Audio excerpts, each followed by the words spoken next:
everybody! This is Lucia of Lucia's Neurodivergent Life. We're going to be talking about social media, and I have two guests with me. Introduce yourselves. I'm Adam. I'm from Differently Wired. I am Jaden. I guess you could say that I'm from everywhere. Yep. He's watching you when you sleep. Like it. I got better things to do than that.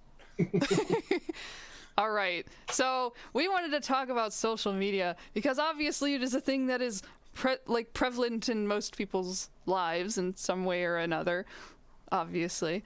And considering the absolute chaos of the last 2 years, I'm sure a lot of us are kind of rethinking some things about social media. There's both pros and cons to it, and we're going to talk about all of that today. So, where should we start? Well, I mean, we could just... Social media is kind of the thing that connects us all these days, right? So like we're all on it all the time, especially with the pandemic. And I just feel like it's important to talk about how that may have like brought some people together, made some opinions more extreme, amplified some behavior. There's a lot of impacts it has had on people, especially in a pandemic where we can't do anything but socialize through social media. Exactly. And I've kind of relied on social media for connecting with people who are like me, who are kind of weird. I have a hard time really connecting with people in my actual like physical vicinity because when you have the entire world to choose from, which is the internet, it's a lot easier to find people who are like you, like other autistic people or neurodivergent people or people who like dinosaurs or whatever it is that is unique about you. So you found me, and I'm in Ontario and you're in Tennessee, so well, yeah, it's like we have so much in common, yet we're literally like a continent apart. So wait, what's Canada? What's Ontario? You didn't even say Canada. You said Ontario. Ontario's the province. Ontario. Provinces are like states. Yeah, okay. We're learning things today. So. Geography lesson. Yes. So something I have noticed about social media is how, like... Ooh, how do I word this? Oof. I feel like when it comes to social media, because we're able to kind of form things like, groups online, we kind of form like little subcultures of pretty much anything. It could be like, oh, I'm a part of this demographic and so I'm going to join this group. Or I am really into this video game and I'm going to join this group and this group. And it kind of creates sort of a... I don't know, I feel like it kind of contributes to like some level of tribalism a little bit. I mean, it has positives to it, but actually, like, Jaden, you had some interesting points on this. You actually had a statement here about tribalism. Social media, it allows people to form these, like-minded cliques, essentially, that where people are more they're more willing to listen to validating opinions rather than dissenting opinions. They tend to form an echo chamber, and then they fall back on the fallacy that all these people can't be wrong. But the thing of it is, they absolutely can be wrong, and often, honestly, are with a lot of different things. But and history has shown that this, like the social division between all these people can't be wrong versus dissenting opinions or whatever. It's been the case for a lot of different things that has caused hatred in other things as well throughout history. Galileo was a good example of that. And so were the Salem witch trials, and then the list is just it goes on and on and on. And there's so many examples of how that has turned out very badly for people that don't fall in line, essentially. Yeah. And And uh, along that line, like, it seems like a lot of people don't know how to civilly disagree. It's yeah, almost like disagreement equals like a total, I don't know, like hatred of each other, sort of. Like, yeah, it's like, oh, because you disagree with my opinion, you're the enemy, and I hate you and you hate me, and this kind of feeds into the concept of tribalism and things like that. So yeah, that's definitely something I've noticed a lot. So the one social media platform that I've used probably the most is Facebook. Yeah, I know I'm such a boomer. Actually, I'm a millennial, but now now Facebook, I think, is considered like the old people kind of platform. I still prefer it. Yeah, I I still still prefer it now. I do too. Well, sort of. I mean, now I feel like now I've kind of stepped back enough from it that I can appreciate other social medias on sort of an equal level, but I have used it the most heavily, and I've noticed like people they struggle so much to just civilly disagree on things. It's like it's to the point where when people create like a Facebook group with like-minded opinions, rather than allowing other people to disagree, they'll like kick out the people who disagree. And people are kind of drawing lines about like where they're like drawing lines between like what is an acceptable opinion, what is not, and it's like what you're allowed to disagree on, what you're not allowed to disagree on. So yeah. not fun. And I also noted that social media companies, they're actually making that worse Yeah. because they are trying to dictate what is and is not misinformation. Mm-hmm. And when you do that, you're taking what people think versus what people, or not what people would do. You take what people think versus what actually is. You remove the process of, um, uh, researching these opinions. And when you silence a specific person because of the opinion that they hold, whether it's true or not, the only thing that does is give them credibility and Yeah. then make social media look all that much worse than it actually is. Yeah, there's Um, like a lot of interesting debate on this about like misinformation and like where do you draw the line, where like what kind of misinformation should we not allow, what do we count as misinformation, because there are a lot of things that like can, I think, genuinely cause people to go absolutely nuts. Like like it's kind of like when you go into a you can't go into a movie theater and yell fire, like you'll get arrested. On a plane and yell, yeah, no. Yeah, you can't do that Yeah. stuff. And like and I feel like with social media, it's it's not quite as black and white as that, but it's like people, when they spread certain types of misinformation, there is a risk of for instance, like encouraging violence and things like that, and that's where it gets a little bit like controversial, but like I don't So know, it's really tough. if I can touch on some of that, because I had some Yes. points on. Okay. Yes. First off, I think you're right, Lucia. There is a fine line between what censoring a legit but dissenting opinion and actually silencing someone who's harmful. And I think sometimes we don't walk that line very well online. But like, to the point about misinformation and echo chambers and groupthink, which is basically where a bunch of people are together and they kind of feed into each other's common beliefs and values, and they don't tolerate any dissenting. Like, the problem when that mixes with misinformation from like the super right wing or whatnot, or whatever groups, you end up with like the politicization of mask mandates in the US. You end up with things like the anti-vax lobby going crazy, and how these people, and I'm going to use my own example as a Canadian context because I don't know American politics as well as Canadian, but like some people in our recent election were pissed off at Justin Trudeau, which is fine. If you have a legitimate criticism against the politician, that's fine. They don't.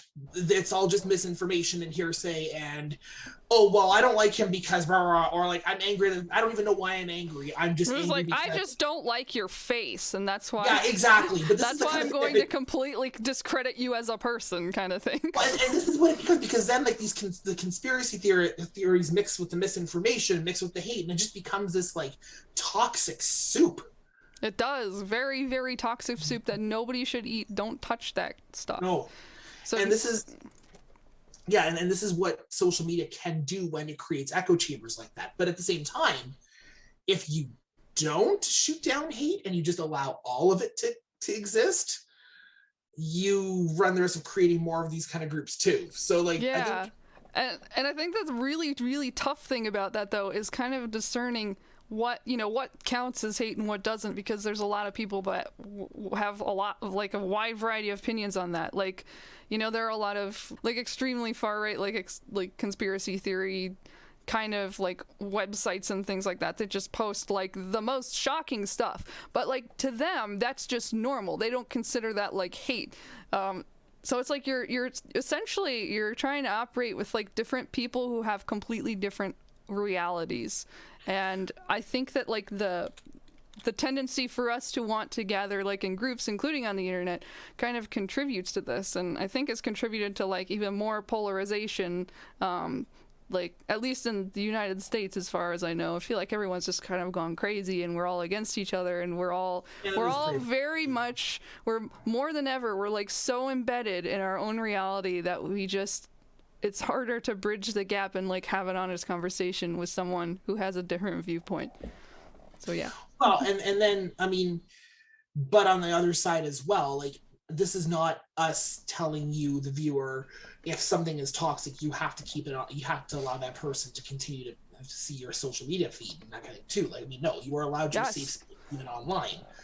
And if someone is not safe for your mental health, you are absolutely allowed to kick them out. And if a group is meant to be a safe space for certain people who are marginalized, absolutely don't allow certain things in there. But this again is where there's a line, and I don't know if we can do it impartially on Facebook or other social medias because these algorithms are all biased. They are. Mm-hmm. But I like what you said about how you can decide who you want in your group, and like, or what kind of behavior you want in your group, because like there is a need for specific types of spaces, and like for instance like safe, like, and I'm using this in the more I guess accurate term, safe spaces for like someone like people with like trauma, for instance. Like if you want to be in a group where people will more diligently use like trigger warnings on certain topics, and you're a trauma survivor, that can be really important to have. Obviously not every single Facebook group has to have this or is expected to have this, but it's nice to have some groups that do, like that's their guidelines. And so that's kind of definitely a good thing about it. And from my personal experience, like what I've really liked, I think, about having a gaming channel and deciding to start a Discord server is that the types of like the kind of people who watch my streams, like I've noticed there's not like a whole lot of people watching, but the people who do, they're usually really like friendly, wholesome people. I don't know how else to describe that. And so when I created the Waffle Zone, it's like, so overall it's a very like wholesome Discord server for the most part. Sometimes people post weird stuff, but we're very like, we're just all like nice to each other, and I don't know, I like it. I like my little community, so that's definitely a plus. So obviously there's issues not just with Facebook, but there's issues with other social medias. Now I'm not as experienced with some of them. Like I can't really comment much on things like Instagram or TikTok. I still kind of am just like weirded out by most of TikTok. There's some genuinely funny stuff on there, but like there's stuff that I'm like, why is this viral? I don't get it. I'm not commenting on those though, but like even on YouTube, like there's some issues with things like YouTube, and Jayden has had some experience with some of the more negative side of trying to create YouTube videos, which I think has kind of influenced his views of social media and like trying to basically avoid it or just be really careful on it. So, Jane, do you want to talk a little bit about that? Yeah, and the irony of that too is like YouTube isn't the only place I've dealt with that either. And also dealt with that a little bit on Twitch, though not nearly as bad. But no, with YouTube, I had a YouTube channel. I first joined YouTube back in like '06. So I'm like, I was pretty much early into the You're YouTube an OG, scene. an OG YouTuber. Basically, yeah, I was. But and the thing is, I never really created videos until right around 2009, I think, something like that. And I never really got any views, and that wasn't really why I did it anyway. But there came a day or a time, I guess you could say, where my videos were starting to get attention from trolls, of all things. So instead of getting like, positive feedback, positive comments, and things that were constructive to my furthering the channel, I got a bunch of people who essentially just didn't even watch the content. They would downvote it so I would lose visibility. They would negatively comment just because they could, kind of a thing. And it got to the point where it was so bad, I couldn't even continue with it at that point, and I deleted it. Yeah, the whole channel. And the whole channel, everything. At the time that I deleted it, I was well over 100 videos in. That's how many I had created. Wow, that's insane. Yeah. So all that history is just gone because of some trolls, basically. Yeah. Yeah, and it's really Yeah, unfortunate. And since then, I've actually had problems with YouTube staff specifically as well, but that's another story. So, Yeah.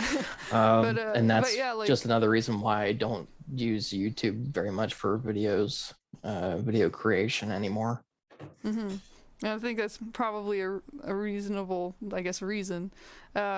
It's so weird to me that like you would have a very small channel like that hardly got any views, and somehow it was all like negative comments and stuff. Because even on videos that have, very few views, there's a lot of like really good content that has very few views and like mostly positive. Maybe you'll get one or two negative comments. And just from like the content that I've seen you create, which from what I know, I'm guessing it was mostly like gaming clips, right? And you posted like a few rants and things like that every once in a while. Yeah, it's same content that you've seen. Yeah, exactly the same. Yeah, so it's like kind of like just commentary on random issues and stuff like that, and it's like, I don't know, it didn't seem like it seems to be very fitting for YouTube. It's not like the kind of thing that I feel like people would downvote for no reason. So it's so weird. But I can say, like, just from experience with someone who like has some videos that have high viewerships, more specifically like my Asperger's documentary, like the comments on there, it's like 90%, maybe even more than that, like 95% of them, like the comments were positive, and then the rest, like all the trolling comments, like there was very, very small amount. It was still aggravating either way.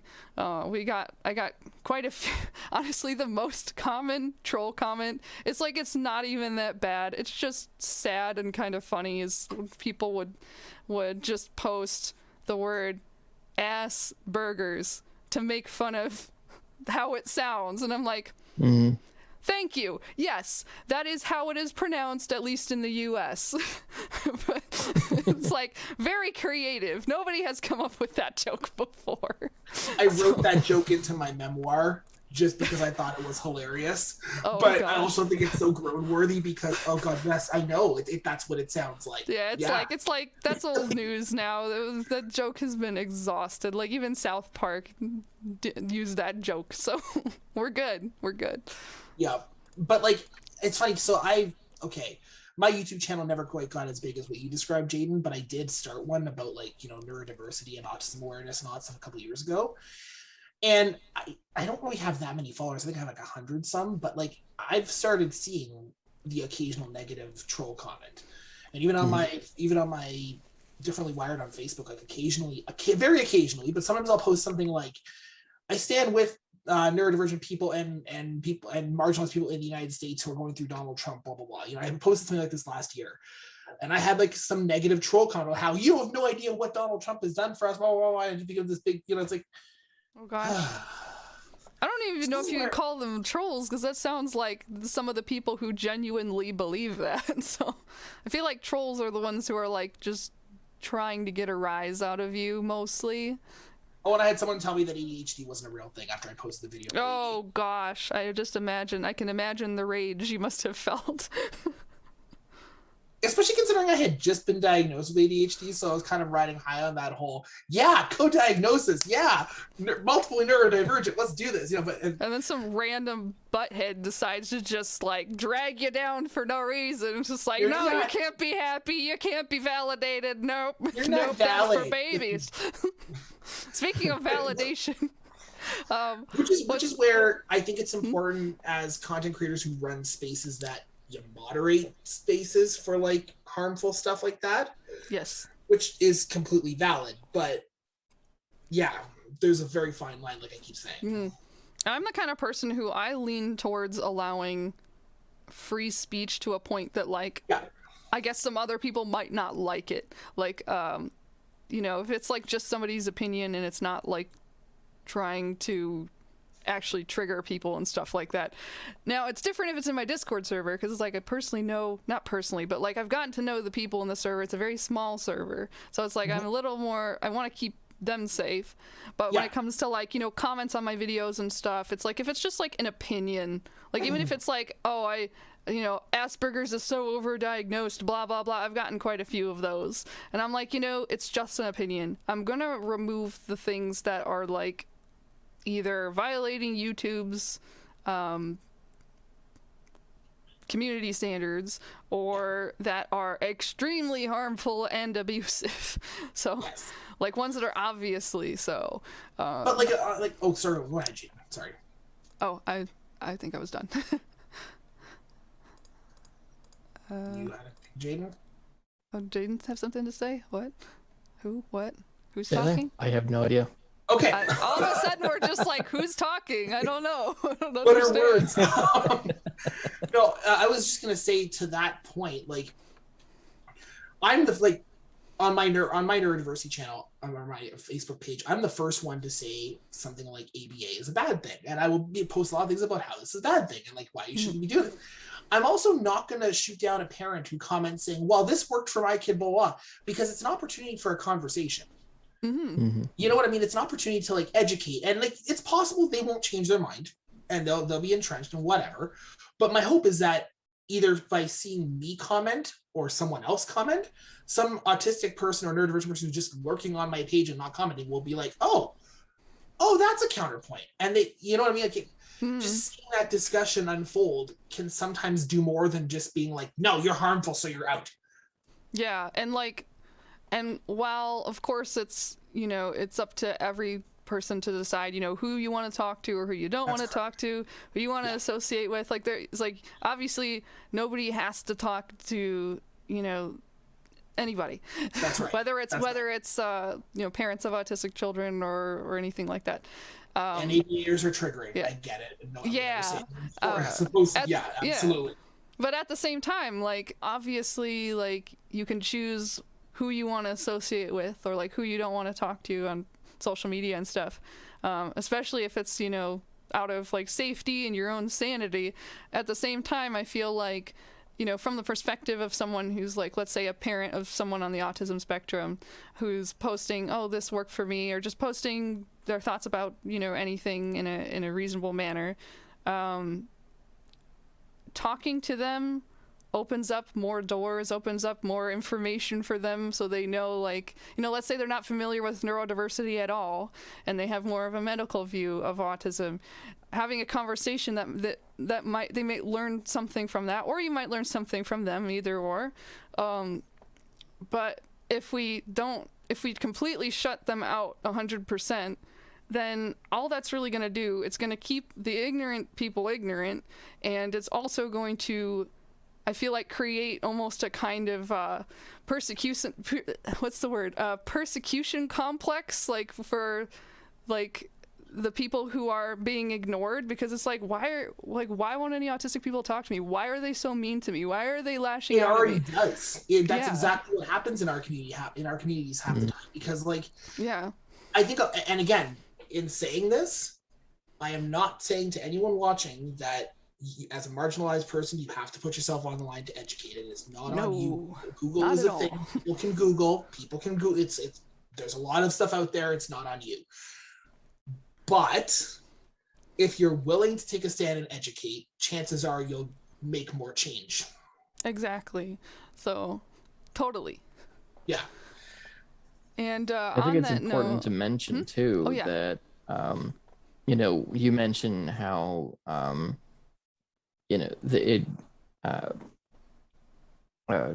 you were talking about how that whole thing creates an atmosphere in which one group goes and doesn't treat the other fairly. Essentially, that's something that also happens as a result of this social media tribalism as well.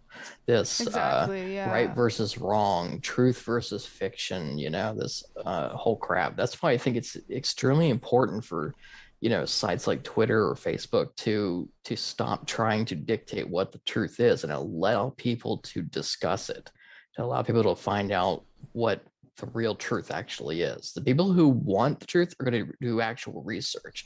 People who don't want the truth are always going to have their echo chambers, regardless of where that is. So why not have it in the open where everyone can discuss it?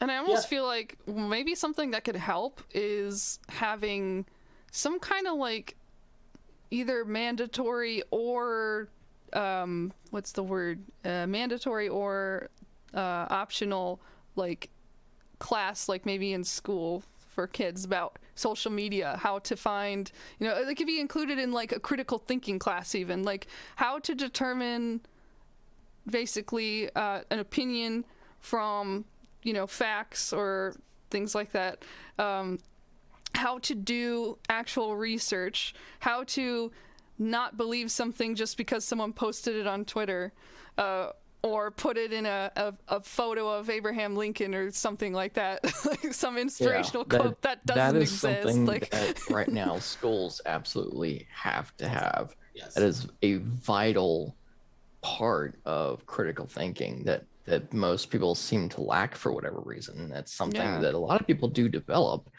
over time if they're willing to stop and say, why do I believe this? Versus, oh, I believe it because yada yada yada, or because this other person said it. It's like this weird game of telephone where, like, maybe let's say somebody reads something in the news, or somebody reads something in even like a scientific paper, misinterprets it, and then states it as fact somewhere on social media, or even could just state it as an opinion on social media, and someone else takes that as fact, passes it on until the truth is so warped that you don't really know, like, what was actually the contents of that scientific paper? What do these things actually mean versus what people are saying?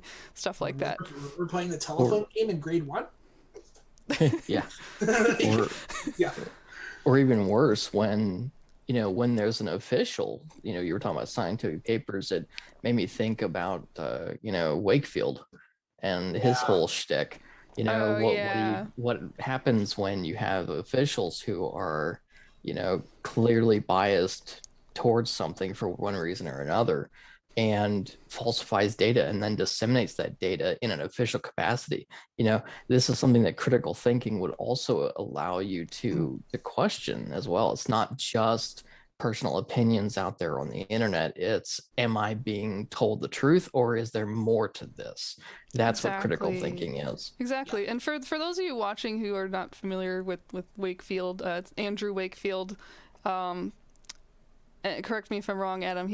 I think he's the guy who made a casual Causal suppose link a causal or casual. I don't Yeah, actually know what the causal. word Causal. He made like a causal link between vaccines and Vaccines. autism, basically Yeah. suggesting that vaccines cause autism, and there were Yes, a lot of problems with the paper, and that is why it was, I think it was Well, like retracted because he submitted it to the British journal The Lancet, which then completely other scientists saw it and completely disproved it. By the time it was disproven, it had already been disseminated far enough that the anti-vax lobby was like, no, this guy's being silenced unfairly because he's going against the establishment. But really, the persecution complex. I cannot pronounce that for the life of me, but yeah.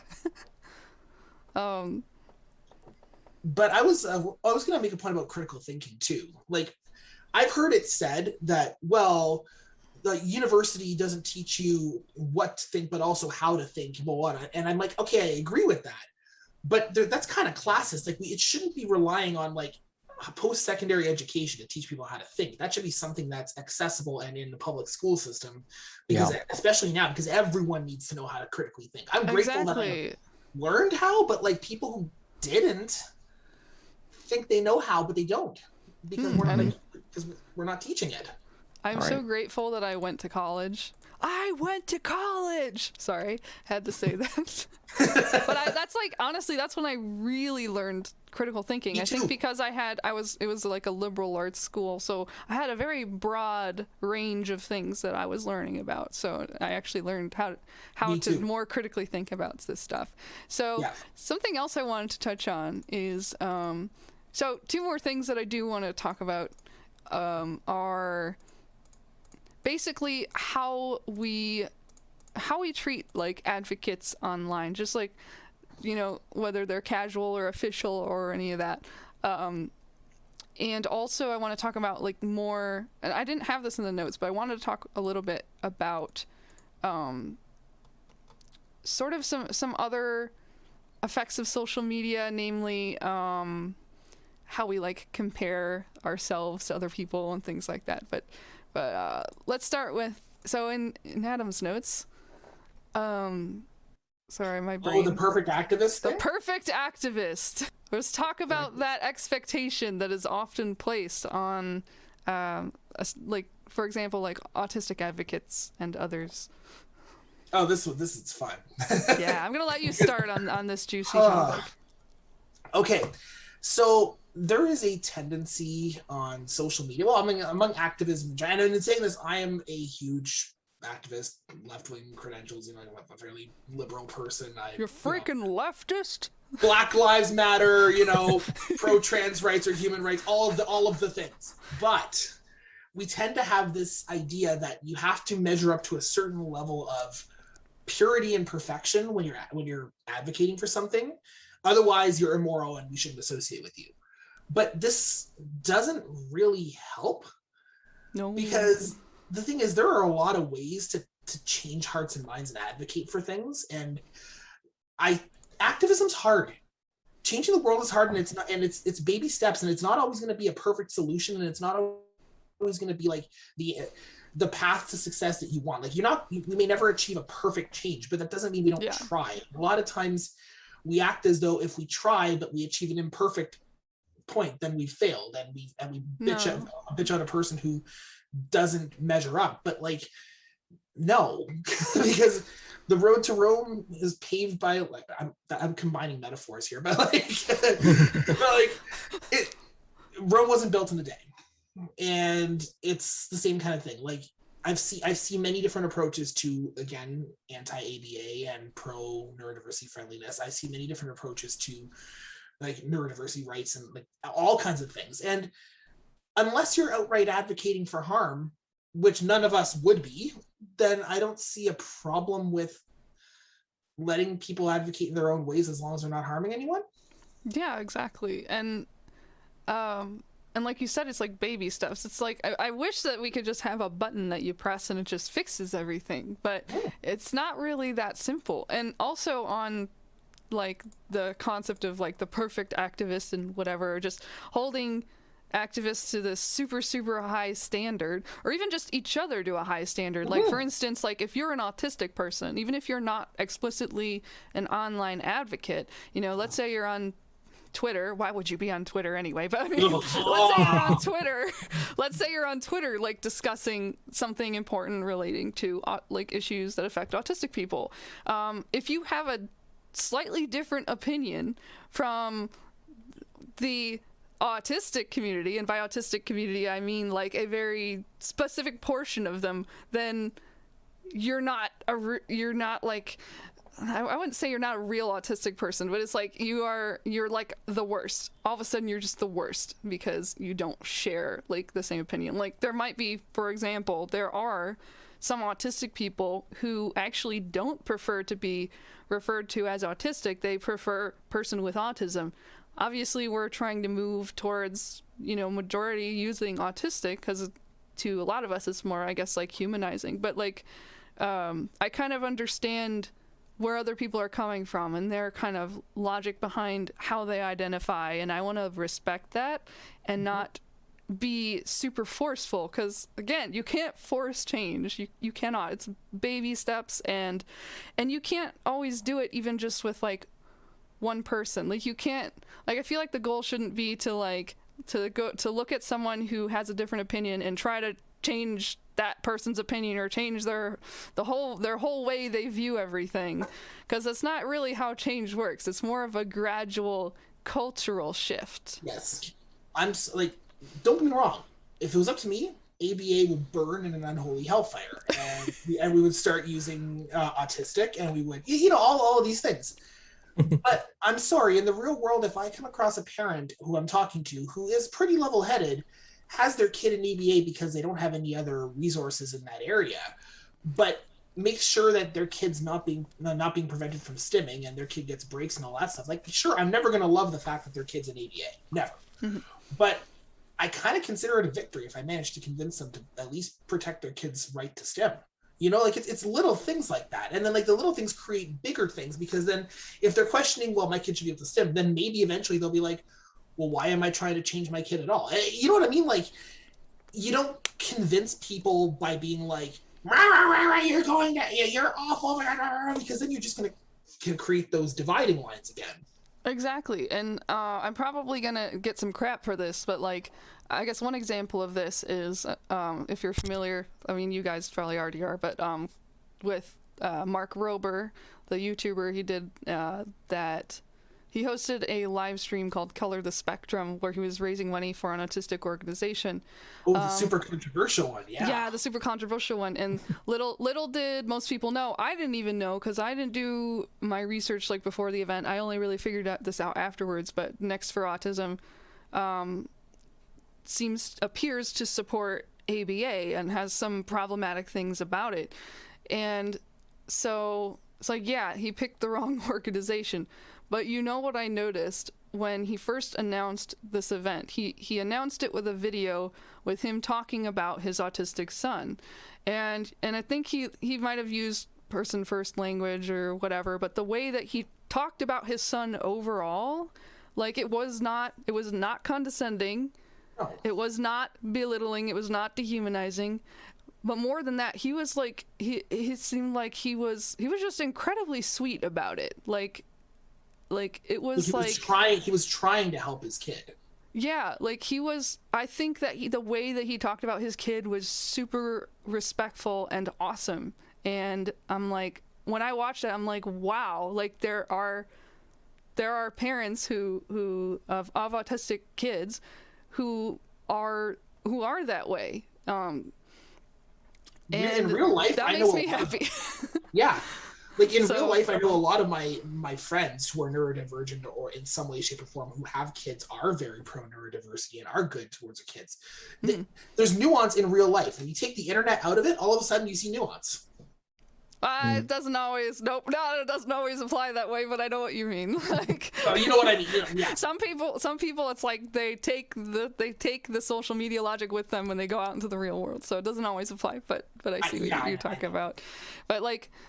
So it's like, yeah, Mark Rober did making a mistake, I think, by choosing like Next for Autism.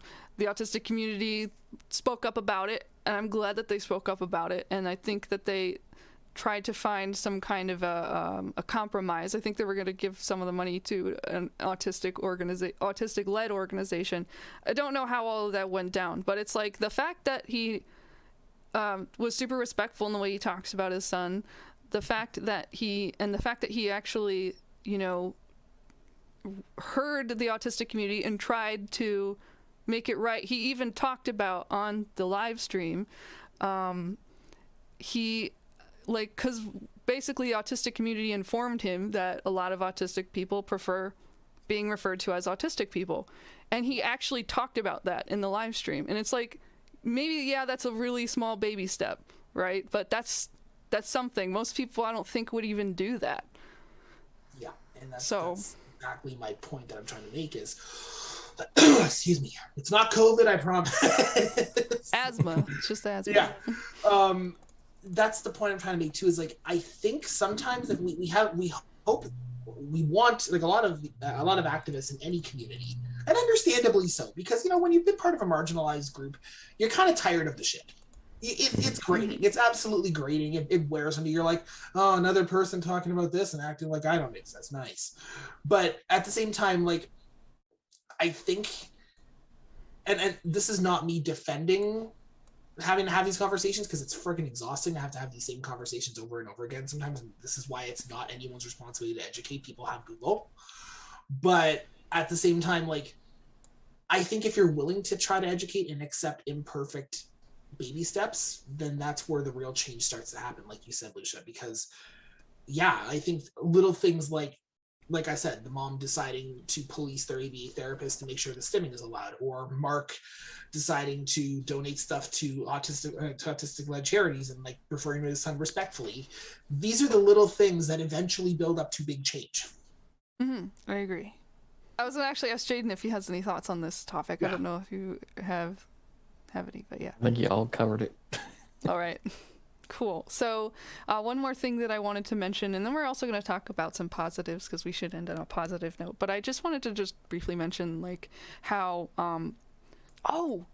actually, there's one thing on this topic that we forgot to mention, that content creators, and this includes advocates as well, are often treated as harshly as public figures, like celebrities and things like that, or politicians, even for very small mistakes, even if they genuinely apologize and change, and can get a lot of hate.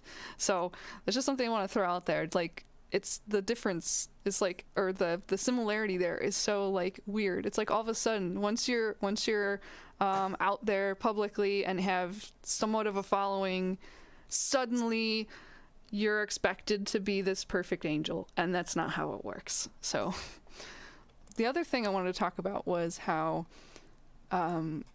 comparing our lives to someone else's highlights, which is kind of like what a lot of social media does, like things like Facebook and Instagram. Comparing our lives to someone else's highlights in life can be harmful to your mental state. Lots of people report having depression, anxiety, and like looking at other people's lives and thinking, wow, they have such a great life. Like, I wish I could be doing whatever they're doing, or they look so happy with their partner or friends and blah, blah, blah. I wish I had that. And that can be really quite not a fun mental state to be in. So have you guys kind of experienced anything like that when you're scrolling through social media? I mean, like, I used to compare my everyday life to, to other people's successes, and I learned eventually that, that's a contributing factor to, like, depression, as you say, and to feeling like you're not doing something right or not doing enough in your life. And the reality is you're probably working your ass off, and may not just be getting as far. That's life, Yeah. And we might also not even know that the people that we're looking at on our feeds, they might look happy, but they still have problems. Like, they might still have issues underneath. Like, maybe they took a happy picture with their partner, but they're actually having relational problems. You'll never know. Right. I mean, I know people who are like the masters of taking really nicely taken pictures of their apartments and their time out with friends and all this on Facebook, and like it looks like they're having the greatest time in the world, and they have this really beautiful apartment and all these things. But no, like the reality is far more complicated than that. And then, but then scrolling through, and you're like, my God, I went to school just like they did. I did all the things right like they did. I got the job after school. Where did I go wrong? But like life is like you said, that's not life. Like I mean, It's not. It's not. I mean, I'll admit, I love taking really well arranged photos of things, like especially like food and stuff like that. Like I like it to look nice. It's like art for me. It's like photography, but that's what I recognize it as. And I don't expect that people. I don't want people to think this is how my life is all the time, nice and perfectly neat and stuff. Like I had a bunch of crap sitting on the floor over there, and I just threw it in the other room because it looks better, right? But if you were to like come over to my house and let's say it's just an average day, like there's probably going to be laundry on my floor and all this other stuff. Most of the time I don't really care unless I'm, I guess, trying to impress somebody, which I usually don't, I guess, unless I'm maybe first meeting somebody, you know, first impressions. But because I don't want them to think I'm like this crazy person living in a pigsty. I want them to first see me as a person, and then they can see the pigsty. So, but yeah. Yeah, there's something else that's important to remember and keep in mind is, you know, when you see social media pictures or videos, you know, you're seeing one moment, one brief moment taken out of context of reality amongst millions of actual real moments surrounding it. So you don't really know what's going on. Even if you're watching a 10-minute video, you know, what happened for the other hour they were there? You don't know. So it's important to remember that you're not getting what actually happened. You're getting one moment taken out of context. Yeah, and the same goes for things like, you know, YouTube videos. When you watch, like, let's say a vlog, like a well-edited vlog that someone made. Yeah. What you're not seeing is you're not seeing all the times when they coughed or they messed up their words and had to repeat themselves 6,000 times, or when they had to go off to the bathroom. You know, like that's something I have to keep in mind when I'm watching other people's YouTube videos, and I'm very much reminded of this when I edit my own videos. I'm like, this is a lot of work to achieve a look of flawlessness or near flawlessness. So it's nutsy. I've been jealous of other YouTubers before. It's not fun. So I mean, I can tell you this right now, having just finished writing a book. Like my book, like every book on your shelf is the descendant of 5 or 10 books that didn't make the cut and died in the editing process. Yep. You know how many times I had to rewrite the damn thing? Like, oh my God. Like it's but that's exactly what, like Jaden said, people don't realize this because they don't have to see it. Just like exactly, they don't have to see the behind the scenes. So another thing, like I keep saying, like, oh, just one more thing. Oh, there is one more thing I actually did forget. Like Steve Jobs, just so one more thing. One more thing. 10 hours later. Okay, I won't let this go too long. So, we're autistic, right? Or have ADHD or both. And one thing that I deal with, I don't know if you guys deal with this as well, but like I get information overload. Do you guys get information overload? All the time. Yeah. Like I remember I would have, excuse me. Wow. So I would have conversations with Jaden, and I would ask him, you know, what's on your mind, or like, how was this or that, and then he'd be like, don't know, because his brain is like I cannot like process this much stuff, but yeah, that's just like the way we are. It's a beautiful thing. At least we all like kind of understand, like, yep, we got the brain farts today, or we cannot like if I cannot read a bunch of stuff that someone sent me, I have to say, like, dude, you just sent me a chapter of your book. I can't. I'm sorry, I can't read this. And I never judge you for that. I never judge you for that. I get. So I usually tell people, I'll read your stuff once there's an audiobook, because that's easier to process. And when it comes to like relating to social media, I find that I get very easily overloaded with social media. It's like, but it's a weird contradiction because I have ADHD and I want, like, I crave dopamine, and you get the dopamine from scrolling through Facebook and checking your notifications.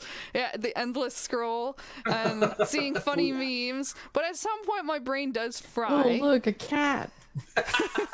Oh yeah, like all the other thousands of cats. I'm gonna share this meme because it's funny. Oh, no one liked my meme. Because you get a dopamine hit from every time you see a love or like a yeah, and then you get it makes me think of rejection sensitive dysphoria as well. I wonder if that also can play a part in that, like, nobody likes my stuff. Even if it's just because, like, it just didn't show up in people's timeline. I don't know, but also in terms of, like, you know, you can make, how many friends can you make on Facebook? I think there's like a 5,000 cap or something like that. It's like 5,000 people, I think, if I'm correct. No, 500. Maybe it's 500. Is there a cap even? I didn't think there is a cap, because I actually have a friend, and he's like, honestly, he's like, not really a friend. He's more of just someone I just randomly met online. But like, he's like, oh, he's that's like not social media for you. Well, yeah. That's exactly how it works. It's not a friend, just someone I met. Like, it's fine. It's more like an acquaintance. Like, I just started following his page, and like, he's like the most like wholesome, friendly person ever. And he like he literally will make friends with people on Facebook and go and like meet them in person and like take pictures with them and put them on his profile. And I'm like, this is like so sweet.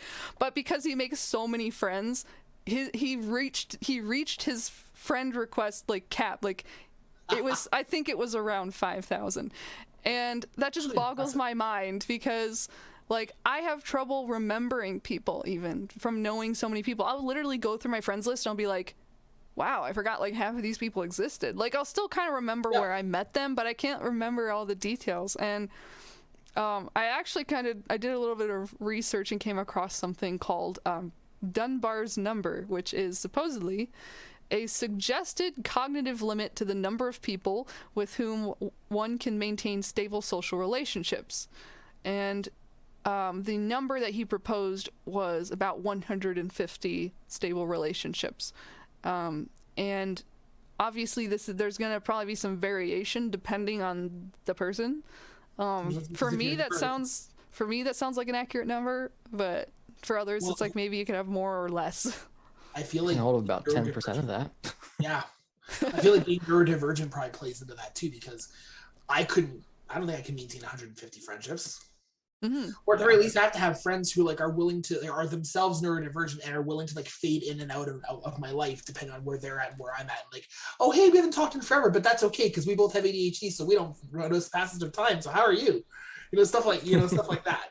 Exactly. I get so much anxiety when someone gets really pissed at me, like fading in and out of their life, or just like, not replying to messages and things like that, because like there's only so many people I can fit in my head. And while I do genuinely usually like talking to a lot of different types of people, like I can't keep up with everyone. And sometimes, maybe I just won't relate to someone as much as someone else, and that's totally fine. That's totally valid.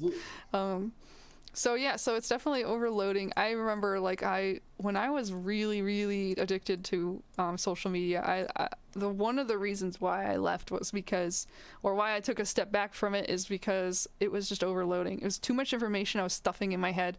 Part of that was ADHD, part of that was OCD. Couldn't take myself away from it. Like hacks your brain. That's kind of how it's designed. And so that was like one reason why I left. Really, honestly, I keep saying left, but I didn't really leave. I just stopped using Facebook every day. Like, I check it maybe a few times a week for like 15 minutes or something, other than Messenger. Like, I'll message people on Messenger, but I won't really check Facebook. But one reason I left, I keep saying left, one reason I stepped back was because of like the overload, but also because of just the toxicity and the growing like polarization between people on social media. I'm like, I don't want to have these awful interactions with people all the time, because it just was ruining my day, like almost every single day. Like, there was always be some kind of bull crap someone would be saying, and I would get upset, or they would get upset, or just all upset at each other collectively. Yeah. So it's just not fun. It's not. Do you guys have any other, I guess, comments on any of that stuff before we move on to the positives? Jaden, you first. Do you have anything? Just that I relate on the last point you made, Lucia, about how like every time you get on, there's always more bull crap, and you have to deal with it, and then you feel like crap, and then your day is ruined. I've been there and done that. That's one of the reasons I stopped pretty much using it myself. It's a vicious cycle of everyone's bad days triggering everybody else's bad days. Yeah, basically. I want to touch too on the fact on the whole, going back to the echo chamber thing, and also how like you go log online and like, well, one person's angry at another person for a small little disagreement. It just becomes blown out of proportion because that's social media. I have to say, I think one thing I'm really grateful for is my best friend, who I've known since I was like 5. He's more centrist / center right politically than me, who's like left wing. But he's like socially progressive person, but like more fiscally like conservative opinion when it comes to like money and stuff, right? And I don't always agree with him. In fact, I very often don't. But I appreciate the fact that my oldest friend is like that, because it's taught me throughout life that it's okay to disagree on things. Mm-hmm. And it's important to have different opinions and like still be friends and have different opinions. Exactly. I think that's very important. That was a point that I did want to touch on as well. That it's possible to disagree and to still be friends, or at least to just be civil to each other. If a disagreement is to the point where it's like it's something you can't live with, like let's say the disagreement is something about your identity and it's incredibly triggering to be around that person, like I think it's reasonable to. I was gonna say not, like saying trans rights are not human rights is not an opinion. That's an asshole. That's being an asshole. But yeah, basically. So but in terms of like the positives of social media, I want to actually talk a little bit about positives, but also some things that we can do to kind of mediate some of the negative stuff. I didn't write anything down for that, but I just thought of that. Like, we should talk about sort of some things we could do to like make it. I mean, we can't change social media. I mean more like our relationship to social media. We can't get Zuckerberg in here in this call. Like, really? No, I don't think he's interested. So, Jaden, you want to start? You have a positive here listed. Oh yeah, I thought you were going to talk about mitigating. Yeah, we're gonna do that after we talk about some. Oh, after. Or maybe, okay. or should we talk about mitigating the negatives and then talk about the positives? I guess it would make more sense, I think right? so, yeah. Okay. Yeah. Okay. Let's do that first. So. Okay, so like. Anyone want to start? Jaden. As far as mitigating, the social media problem, honestly, I look at it the same way as if you had a toxic friend. If you have a toxic friend that's gonna make your life miserable every day, just like say bye, don't come back.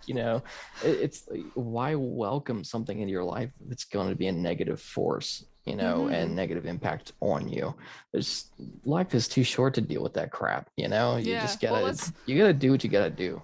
Let's pretend like that toxic person is like a coworker or family member or someone you have to associate with. And likewise, let's say the social media you're using, let's say it's something like that you have to use for something. Like, let's say, like I have to go, I don't have to if I don't want to, but like I choose to go on social media to make posts on my pages that I have, because I manage, the Lucia's Neurodivergent Life page. I manage the Lucia Gaming page. It's kind of like walking into the workplace where that toxic person is and just going about your day. Let them exist. If they start yelling bull crap in the background, just tune it out, do your thing.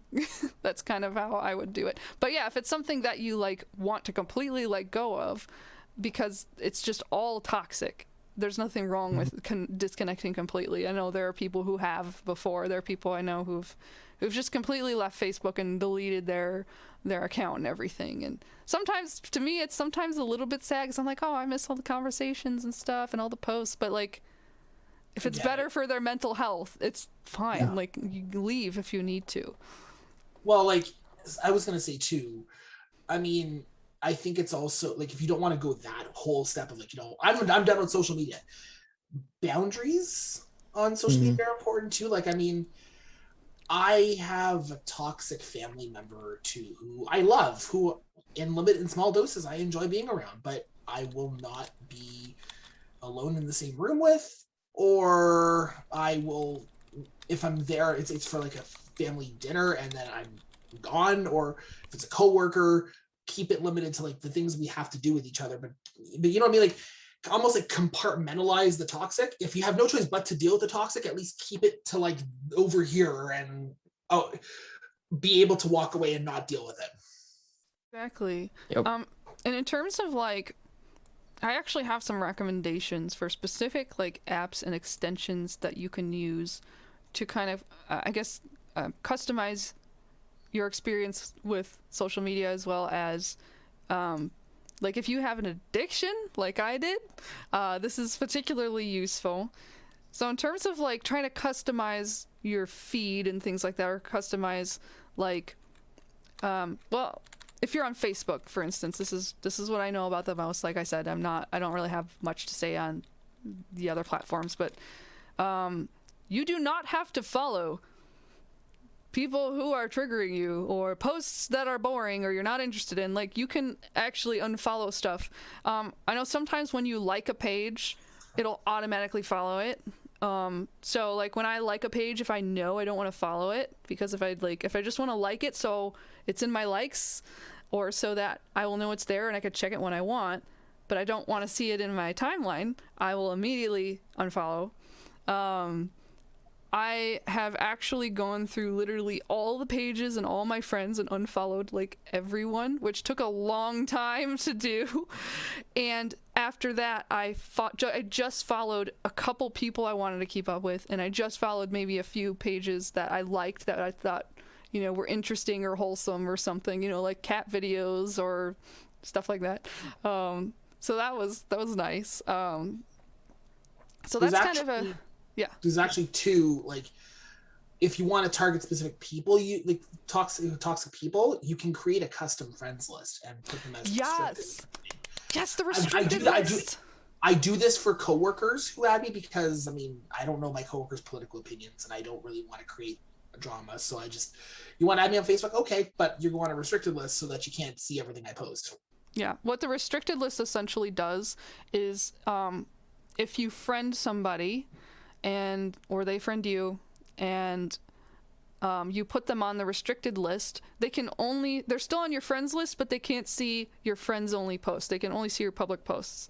So that is something I do as well. It's like kind of a battle plan to make sure that number one, I will not have people who aren't really my friends like spying on my stuff, but also like something I didn't consider like a long time ago when I had a Facebook account. Like I had posts that were public that I'm like, wait, I don't think this should be public. And I went through a lot of my posts, I made them like friends only. Like, familiarize yourself with how Facebook works and the public versus friends only and things like that. And be aware that like if you're trying to get a job, or if you're applying for SSI and things like that, those people will look at your Facebook, and they will...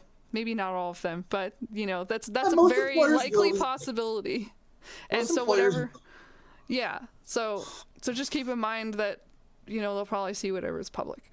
As a general rule, you should probably keep most of your posts on Facebook friends only, unless there's something specific that you want to make public to share, like yes. that you want to share. But I'm the opposite. I don't really post anything political publicly unless it's related to my. Yeah, and I don't even with friends, like, I don't even really post stuff politically, just because I have a very diverse group of friends, including even my close friends. So I'm like, I would rather just share, this opinion with this one friend or this other friend, not anywhere. But like, I'll make a post publicly every once in a while for something related to one of my channels, because it would be something everyone would know anyway. But some other resources I have is there's something called Facebook Purity. I think they have this on most web browsers, on like Google Chrome, I think also Firefox.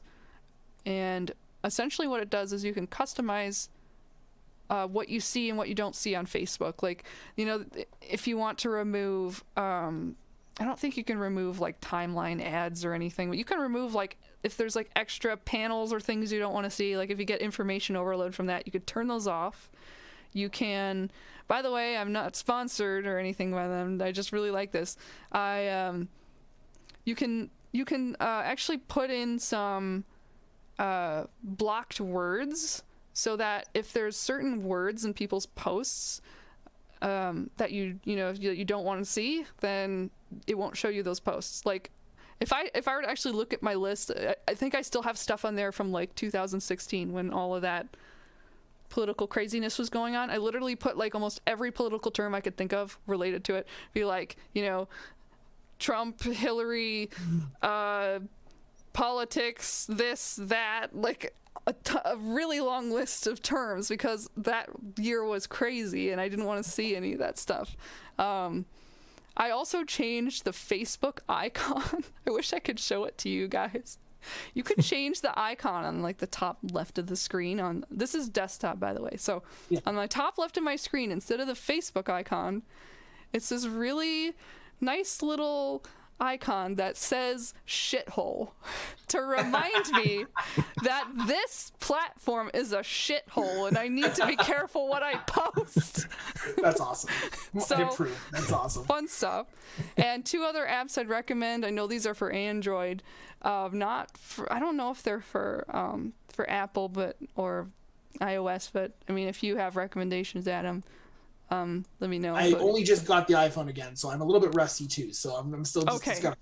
Okay. So for Android, there's something called App Block, and it's pretty much, it does what it says. It will block certain apps. I mean, you can technically access them again. You just have to unblock them in App Block. Just don't block App Block. And you can have it so it blocks it on a schedule. Like if you don't want to be distracted by social media when you're like with your family or when you're at work or something, if you know that, if you have a very predictable schedule, you just want to block certain apps at certain times, and browser pages too. Like if you only have the browser Facebook, you can block that too. I think on iOS it does let you like mute conversations between certain times and all that kind of stuff on iPhone. That's good. Well. So like I haven't really played around with them, but I think my friend was telling me last night that he did that for me when he was waiting for me to send him the election results last night, but he wanted to go to bed. So it lets you block certain things and noises and whatever, and it's built into iOS. I don't know how to do it, but it's there. I'm glad you mentioned that because I think that the first thing to do when you're trying to sort of mitigate something about your apps or your phone or your notifications, like use what's there first. Probably like with Discord, for instance, you can be very selective about what you want to show and what you don't. If you have all the notifications on and you're in like a Discord server, that's going to be insane. So I just usually will mute every single channel, and then I'll just unmute like 1 or 2 channels that I want to get notifications for. So there's that. I'm in like 6 servers for Discord. Gosh. And I used to have all my notifications turned on, and it was like nonstop all the time. So I very quickly started to mute them all. I disabled every single notification on my iPad just because after like every app would be like AliExpress, order this for dirt cheap, or it's like no, there's too much stuff, go away. Swipe, and the swiping on Apple sucks. So it's like no, I just want to not see you, but you can do it. Oh gosh. Swipe. Yeah, so no, I meant to get rid of it, not touch it and try to buy it. No!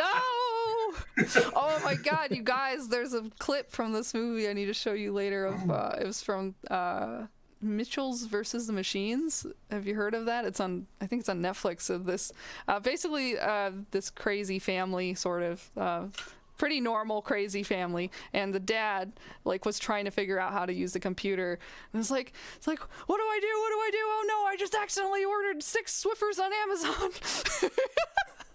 That was the funniest crap ever. I'd love to say it's not true, but it's totally true. It is. So we only have a few minutes left, so I'm gonna just quickly mention the other app. So that's what App Block kind of generally does. There's also another one called Stay Focused, which it kind of does the same thing. You can block apps, but what I really like about it is it can it can limit the time you spend on apps, like per hour. So if I want to spend only 8 minutes on Facebook per hour, I've done that before, and it'll after that it will block Facebook. So that was really helpful. Do you guys have anything else, I guess, that you would recommend for iOS mitigating negative effects? iOS basically subtly shames you for the amount of screen time you have, because it'll send you notifications like, you used your screen X amount of time today. I don't count the time that I'm actually utilizing my phone for productive things. Yeah, exactly. All right, so why don't we talk a little bit about some of the positives of social media, because I want to leave off on a happy note. So, Jaden, you had one written down. Yes. So one of the positives that I've actually have found about social media is that it lets you interact with like public figures or whatever that you like or support, and I've been able to briefly speak with a few people that a few public figures that I personally like and support. That's like how we met. Yeah, I mean, technically, yeah. That's how we met too. Yeah, he started messaging me through my page and was like, "Yeah, I liked your documentary," and then we just started a conversation. So, yeah, I've actually had the opportunity to speak with a few Hollywood actors as well, and that's always been fun. Renee Auberjonois, may rest in peace, was one. You met Odo digitally? Yeah. That's really cool. That's really cool. Yeah. Oh, yeah. He was a nice guy. Really nice. Aaron Eisenberg, I briefly got to speak with him as well. Dude, you're killing me. You're killing me. Yeah. And Virginia Hay, I used to speak with her on Facebook quite often. So that's definitely been some positives, especially in the case of Aaron and Renee, because they're not with us anymore. I was happy that I got the chance to speak with them, however briefly it was. That is awesome. Okay. I don't want to interrupt your nerd rant. We're actually over our time, but I want to still go through the positives. So I'm gonna list off some of mine. So one thing that I find positive is you're able to find obscure or specific communities. For instance, the autistic community or interest-based groups. Mm-hmm. And Adam, you said that's how you kind of accepted being autistic, right? Yeah. So do you mind do we have time for me to briefly A little bit. Okay. So basically, when I first started with this whole thing, I went down the rabbit hole of neurodiversity after stumbling across the term when I was in university. And eventually, I started reading more about it. I stumbled across Lucia and I's mutual friend Steph's blog, Asperger's Illustrated, which is now called Autism Illustrated, but it was Asperger's Illustrated back then. And reading her writing about being autistic is what made me I could do this too. I am that. Oh, that's cool. And so it led me to find the community because of the internet and social media in a way that I probably never would have. Yeah, so big shout out to Steph. Yeah. Yeah, Steph, you're awesome. And also she started the Autistic Gaming Initiative as well. So there's that. Cool. So there's lots of autistic people who are coming in and having fun and meeting other gamers and autistics. So that's another example of, I guess, some very specific communities. Also, it's easier to find access to support groups, advice, online tutorials, generally helpful things. I use YouTube all the time for tutorials. Got some really long playlists. I have a lot of long playlists in general of everything, but yeah, it's particularly helpful for me for finding support groups on Facebook. Also, Adam, you had a point about different viewpoints as well. Well, I mean, kind of like what Jaden said about accessing celebrities, but also democratizing access to information and viewpoints and conversations too. Used to be someone wanted to make a political or social rant or whatever, they'd have to write an article in a newspaper or magazine. You'd buy the magazine. Awesome. Or just have conversations in person. Yeah, now though, you can do it on social media and it can stimulate some really great conversations and everyone can access it. And it just leads to some great mind changing and we're not counting Twitter on the great conversation. No. I've seen some good conversations on Twitter. It's just but you can't have a good conversation with 150 characters or less. I'm sorry. No, you can't. No. Yeah. But another thing is memes. That's another positive. It's like a meme culture, both on like YouTube and on Facebook and like all kinds of memes, all kinds of types. It's just a concise, casual, and entertaining way to relate to people. And Adam, you had a point to make on this as well. Yeah, like I've literally always processed my world through media and been like, oh, this reminds me of a scene in that movie there. Like that I used to explain things back in the day, or like I'd see things that remind me of things in shows I'd watched or read or whatnot, you know. And before the internet, I was like the crazy guy who was quoting Star Wars all the time, or like The Simpsons, or you know, whatever. But now, instead of being like, hey, this is like that scene from that movie, and this is why I think this, I just make a meme of it and share it, and people get it. And there you go. Like, there you the go. greatest I thing love in the that world. so much. Yeah. I love your memes. So yeah, that's pretty much all we wanted to talk about today. But I didn't want to just, I guess, wrap this up by just saying, like, everybody, self-care. It's okay to indulge in a little bit of social media, but also, like, be aware of your limits. Like, That's right. You know, monitor how you feel. Like, you know, be selective about where you spend your time, how you spend your time, because that can really influence how your whole day goes. I don't know, just take care of yourselves and all that. The internet is a wonderful, beautiful place full of awesome communities and a lot of acceptance and a lot of progress and all that stuff. But you are allowed to step back and be like, no. Take a break. Like, go outside, Yep. smell the flowers, or if it's raining, smell the rain. You know, I've been going for walks a lot, even when it's raining. Like the other day, I'm like, I really want to go outside. I'm gonna be really sad if I don't go outside when it's raining. So I took my umbrella and I went outside in the rain. So yeah, just do some fun things in life and pursue what you like. Yep. I just play video games. Me too. Yeah. I mean, you also write, right, Jaden? Yeah. Like, I'm all also a kinds of- writer. Nice. Yeah, writer. And now you have your VTuber thing, so that's another hobby. Yeah. So, which can we just say is really awesome. Yeah, I really like how it turned out. Looks really good. Yeah, same here. Well, anyway, thank you all for joining us for this podcast, and have a wonderful day. Say bye. See you guys. For more videos on neurodiversity, autism, and mental health, please subscribe and hit the notification bell so you don't miss anything. If you like what I do and you want to see me continue, please consider supporting my work. Donation link is in the description. Thanks for watching, you're awesome, and I like waffles. Okay, so real quick, Jaden got a lovely voice changer / soundboard thing. You care to show it off a little bit? Yeah, sure. It's the best thing ever. Let's see if I can do the voice here. Oh, there we go. Don't underestimate the power of civil discourse. Hello, Darth Vader. Are you my father? No! You wish I was your father. Oh, Daddy. Ah. Darth Vader, it smells in here. I don't know why, though. Did you fart? I'll take your word for it. I can't smell anything through this mask. Do a fart sound effect. Sorry. There you go. Echo too, I love it. Sorry again. What else you got? Lay it on us. Not that. You asked for it, so... Not farts. Oh. I meant other stuff. I smelled that in Canada, for God's sake. If something smells like burnt wires or whatever, it's not your electronics, it's just me. Good to know. It's good to know. What other voices do you have? Price check on aisle 6.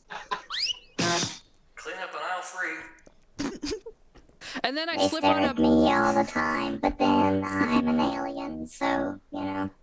Well, yeah. Oh, okay, Jaden, have you ever played Portal? Please tell me you played Portal. Oh, yeah. Okay. I've played them both. Say something GLaDOS would say in that voice. And then there will be cake. Lots of cake. Just beyond that door.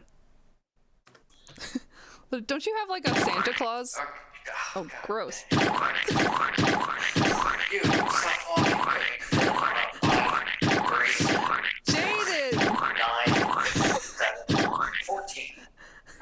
This is a rated PG podcast. No, that's That is not walk on something. appropriate. You have like a Santa Claus one, don't you? Right? Oh, holy crap. Oh, I gotta get out of bed and check this list twice and oh. Is the coal ready? Because I feel like we're gonna have a lot of it this year. We can leave it at that. Thank you, senpai. Really doing the work of the gods.